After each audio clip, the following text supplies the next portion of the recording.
Tunakoelekea pesa za noti hazitakuwepo kabisa. Tunapoelekea hizi ID physical, hizi leseni, hizi passport hazitakuwepo, tutakuwa tuna digital ID. Tunakoelekea hizi hati za viwanja, hati za ndoa, hati zote zitakuwa digital. Yani by the way, hii blockchain technology ndo inayokwenda kutumika kudigitalize kila kitu.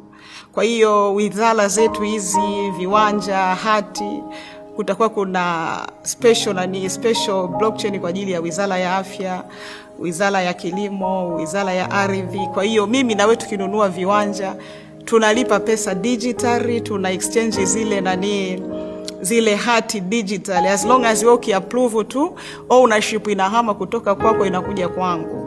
Kwa tunakwenda kwenye pure digital economy, lakini sijui sana kama vijana wengi wanaona hii kitu na kama wanaona kuna hii fursa. Lakini pia ikija kwenye masuala ya application, ile internet ilikuwa na application zake, hii blockchain pia ina application zake, kwa sababu ile internet phase 1 it was more or less of centralization, lakini blockchain ama tunasema internet phase 2 ni more of decentralization. Kwa hiyo sasa hivi application nyingi zinazotengenezwa ni decentralized, ni application zinazodili na web3. Kwa hiyo kuna fursa kubwa sana ya kutengeneza masuala ya application kwa vijana.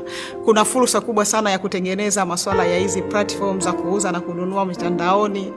Yani kuna masuala ya artificial intelligence. Kwa hiyo kijana kama anaweza kuona tunakotoka na tunakoelekea, kijana wa sasa hivi kila mtu ana fursa ya kuwa tajiri.